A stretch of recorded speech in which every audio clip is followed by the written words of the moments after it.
Now we have the reveal of our jigsaw puzzle. I'd like to add in some dynamics so that we can have parts of it falling off and then the whole thing kind of breaking apart as we travel through it. And to do this, we're going to use dynamics. And if we select our two cloners and we come to the tags menu, come down to simulation tags and add in rigid body tag. For those of you that are working with versions of Cinema 4D that are prior to release 12, then your tags menu will be slightly different, and I do believe that you need to go into the MoGraph menu and add in MoDynamics tag to achieve the same thing. It is possible with an earlier version. The menus just changed around because with release 12, Maxon introduced a fully featured dynamics module. Okay, so with these two dynamics tags selected, let's first of all switch to the collision tab. What we want to do here is we want to choose individual elements and we want to set this to be top level. We could choose second or all, it doesn't really matter, but top level because we just want it to use the all of the clones. If we don't change that and we leave that off, then the cloner itself will just be one huge dynamic object, whereas we want each individual piece. And in this example, we only have one level. We don't have lots of levels of objects, so we can simply choose top level or all. It won't matter. It will work the same. What that means now is that when we press play, you can see all of our puzzle pieces just sort of appear and fall down. So the reason for that is because they're immediately dynamic, so as soon as they kind of scale up, they're just dropping down. So what we need to do is we need to say to the dynamics engine, okay, we only really want to trigger dynamics at a certain point, and possibly one way to do this would be to switch the dynamics on, or another way would be to say, okay, I only want to trigger dynamics if the clone or the dynamic object is collided by another object.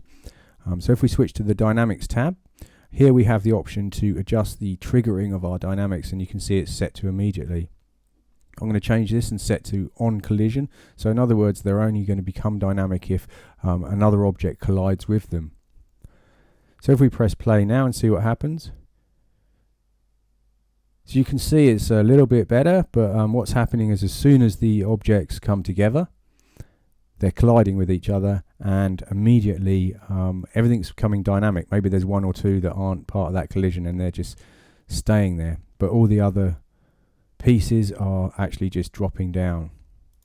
So we don't really want that to happen. We want the pieces to all form the jigsaw puzzle, and then at that point say, okay, after that point then become dynamic if there's a collision that takes place. So we can leave the trigger on collision as it is, and we can actually switch the dynamics tag on at a later date. We can wait until all the jigsaw puzzle has formed.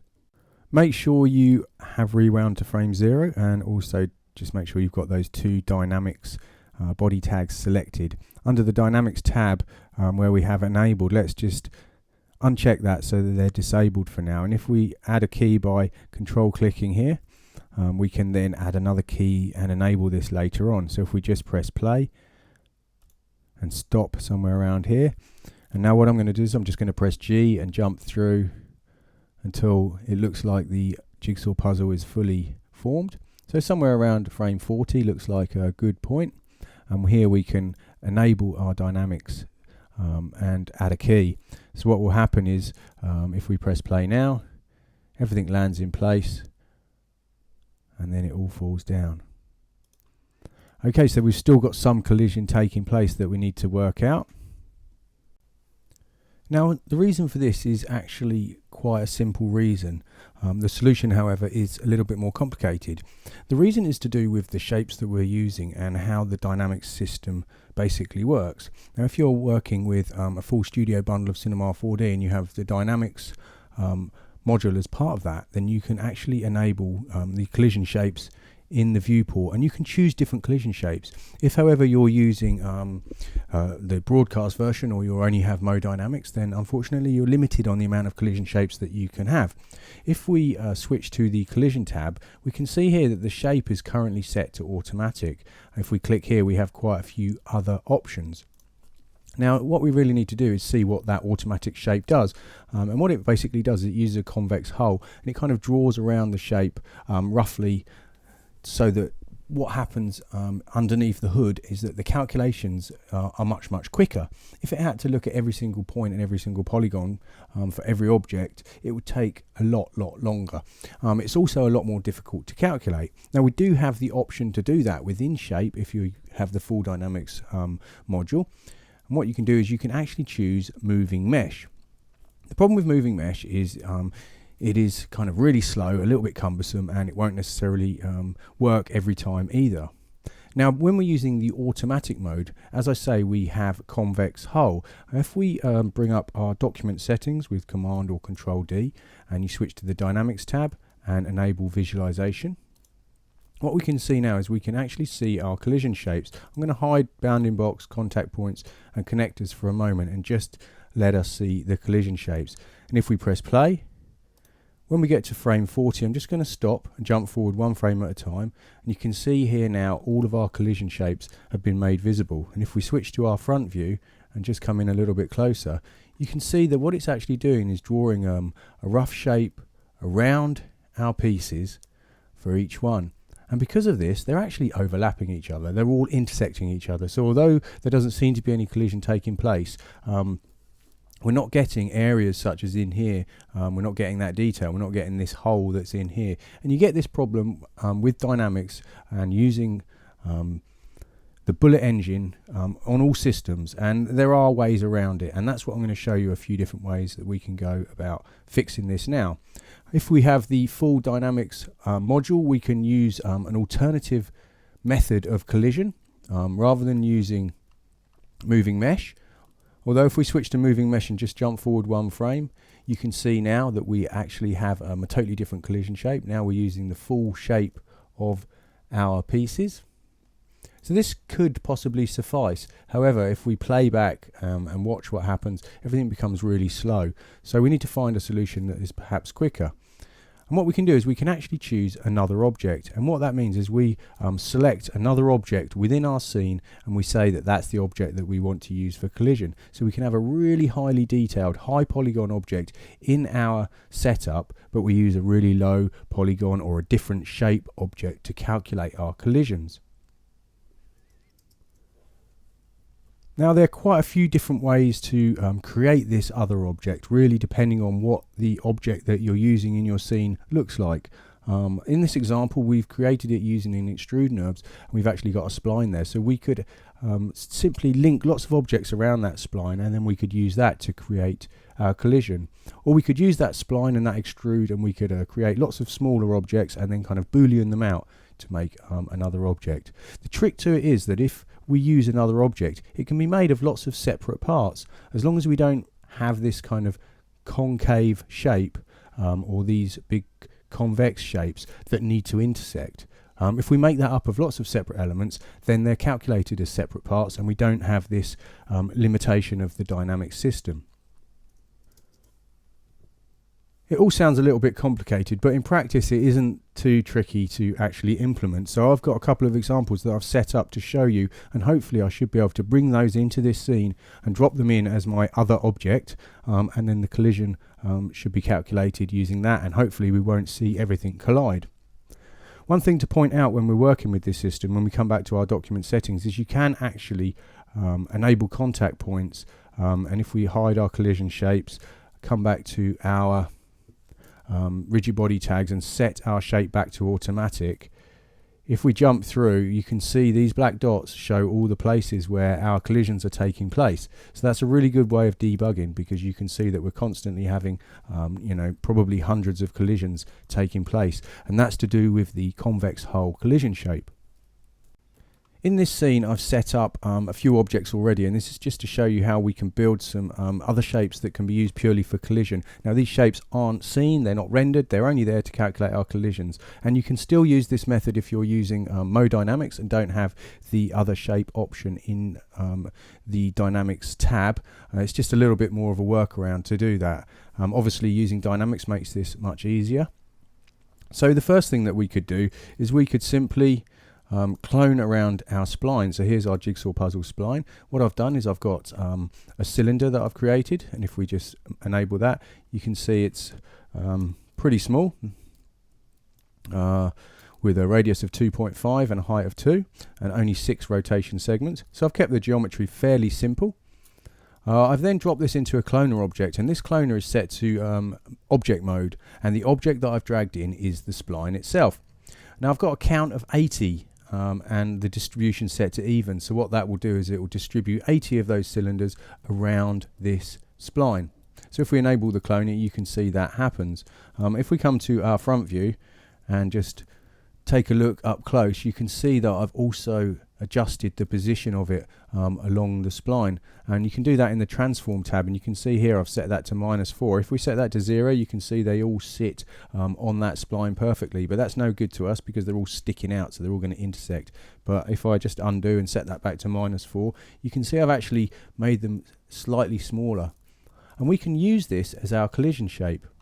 Now the one thing that you do need to bear in mind when creating collision shapes is the axis of your object or your group of objects needs to be exactly the same as the axis of the object that you're trying to create a collision shape for, because if the axis is at a different orientation, they won't align. So in other words, both objects need to align.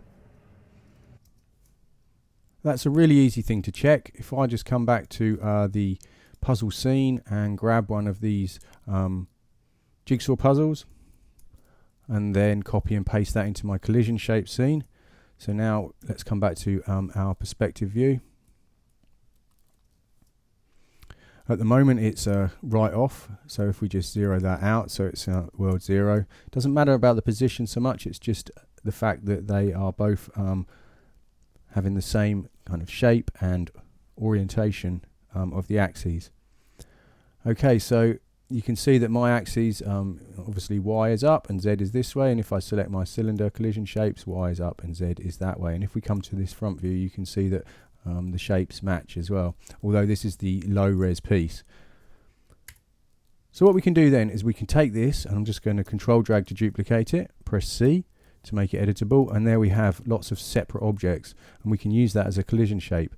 Now the problem with using the cylinder example here attached to the spline is that we've got these huge holes in the middle, so if there's any collisions that are going to take place there, they're not going to work, so you will get objects intersecting. So this is probably not the best solution in this example, but however, let's just duplicate this again. And what I want to do here is select all the children, and then I'm just going to rotate these around because we have two different objects in our scene.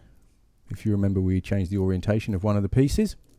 So now I've got two different pieces, 1 and 2, and if I just cut those, come back to my main scene and paste them into here, we can actually hide these. We don't need to see them. If we select our tag for the first object, set this to another object and drag in collision shape 1, select the other one and choose another object and choose collision shape 2, rewind and press play.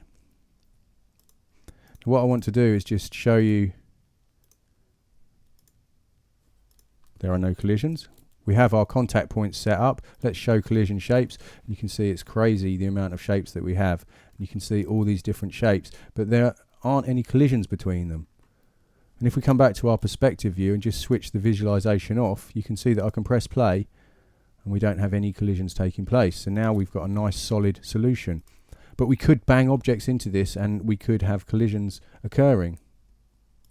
As I said before, that isn't the best solution because the cylinders themselves only go around the edge of the shape, and we'd like to fill in the whole thing. But hopefully you can understand the theory, and I'll just show you the other example that I created.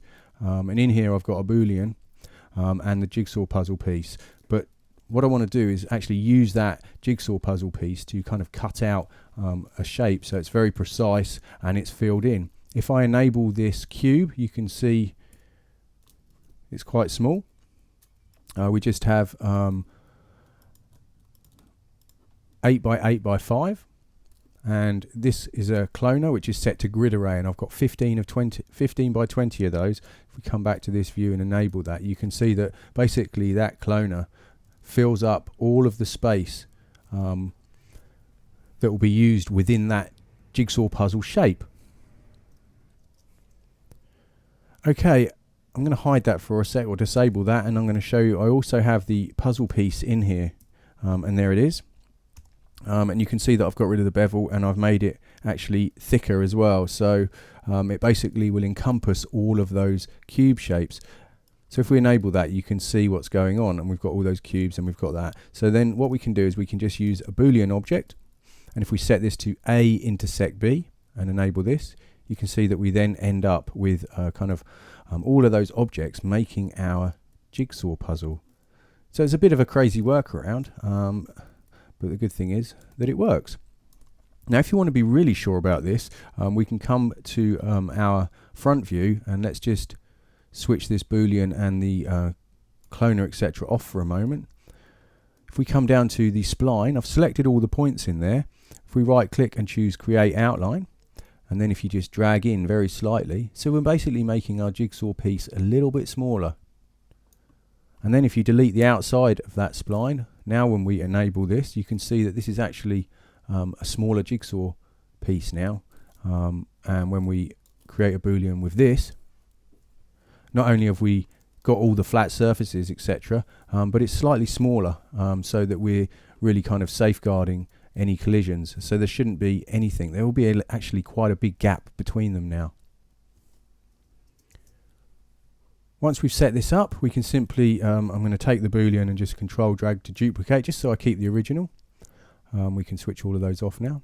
Let's take this Boolean, and first of all I'm going to take the cloner itself and just press C so that we have cubes for that.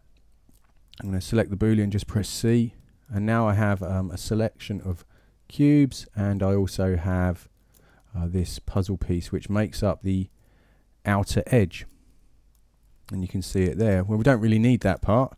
All we really need are the cubes. I mean, you could connect them all, explode segments to keep all those edges, but I think it'll probably work fine without them. We need to make sure that our axis is correct,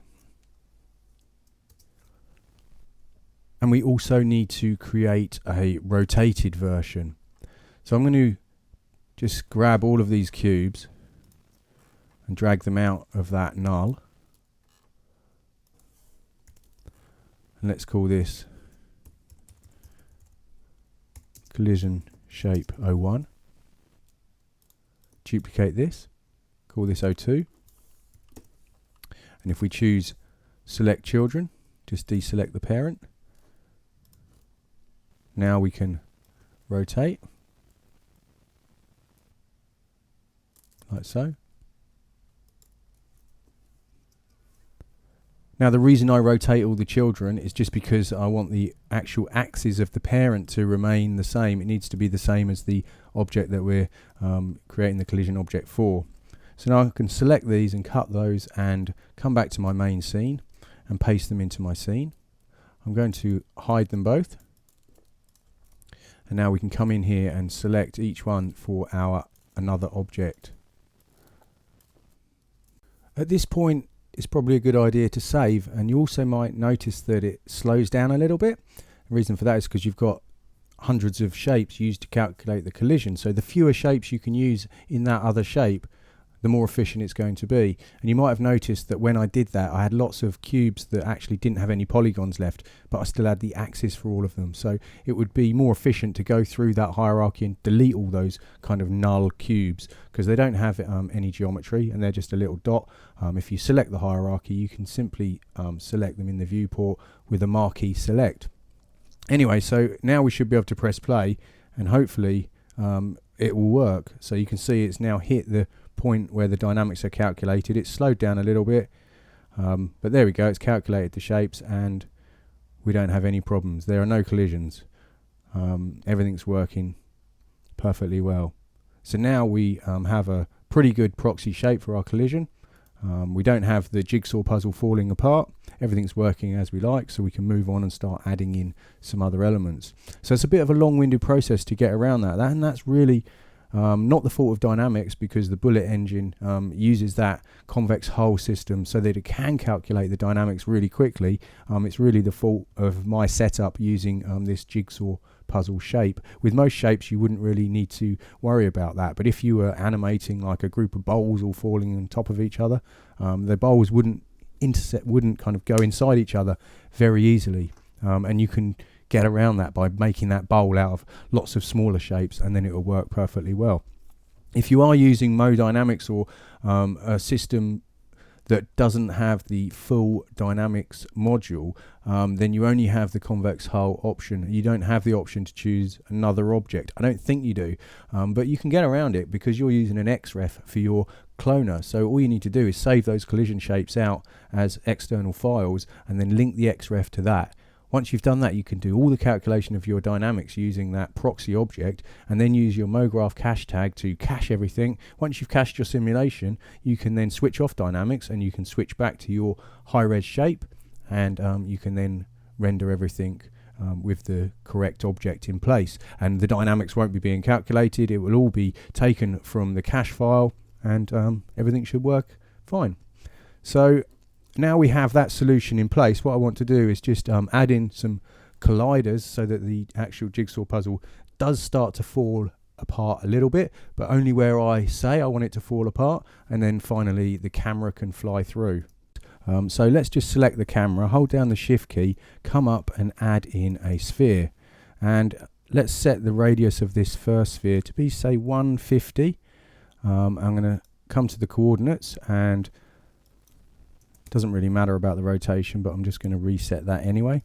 So I want this to be a certain distance in front of the camera, and I'm going to just set that to be 2000 for now. And if we switch to a side view and press H, you can see if we rewind that the sphere is just here, and as the camera comes along it's going to hit our jigsaw puzzle. I'm also going to just add in another sphere, and this time I'm going to reset the Z and the rotation, switch to the object tab, and I'm going to make this one smaller. I'm going to have a few other spheres that are kind of just positioned around the edge, and I'm going to move them a little bit nearer.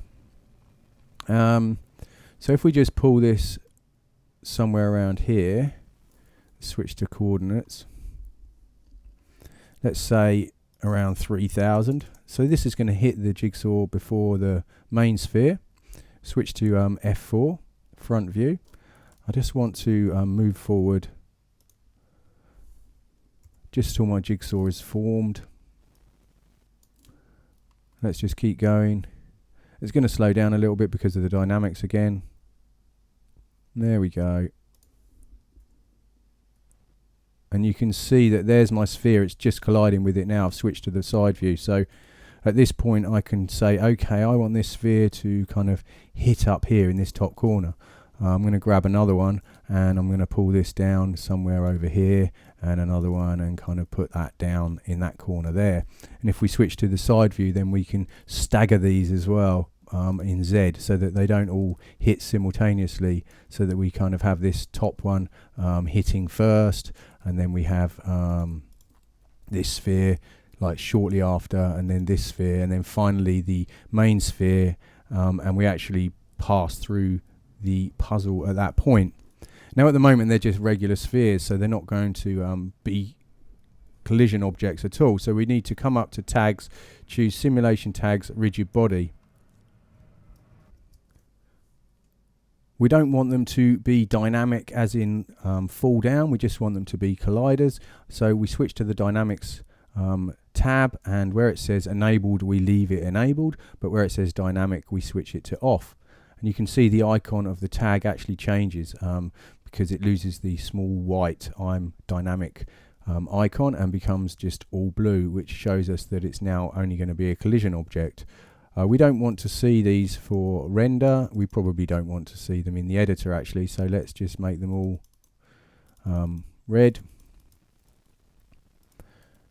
And if we rewind and come to our perspective view and press play, we should see certain elements of our jigsaw start to fall away, and then finally the central element. And there we go, there's the top, and there's the bottom right, and there's the left side, that's the right, sorry, the bottom left and then the right. Finally the piece in the middle. So obviously I've just dropped these in randomly and not really worried about the aesthetic of it, but you'll be able to spend a little bit more time making that look better. But I'm pretty happy with that simulation, even though I don't get my left and my rights the right way around. It's working pretty well. It's probably a good idea to adjust that and tweak that until you're really happy with it, maybe the motion of the camera. But as far as this tutorial goes, I think that's pretty good. So we can move on and add in some lights and set up the renderer, and then we should be good to output the final animation.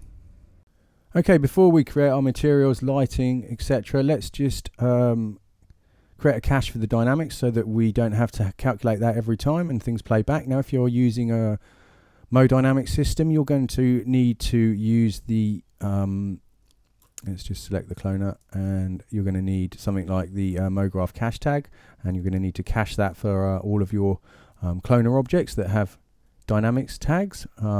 Because I'm using the studio version, I can come into my document or project settings, switch to the dynamics tab, choose cache, and I can just simply click bake here, and that will then calculate the simulation for me. Once we've done that, we should be able to scrub backwards and forwards and just check our render at any point throughout the timeline without having to worry about running the simulation, and we can then check on our lighting, etc. So it's nearly done it. You'll notice that it will inflate the file size somewhat. It's going to add a few meg to the file just because it has to calculate and store all that dynamics information within the scene file. So we're nearly there. Once we've done that, I'm going to save the file and move on. So there you go, you can see that it's like around 2 meg. It's not too much extra information at all.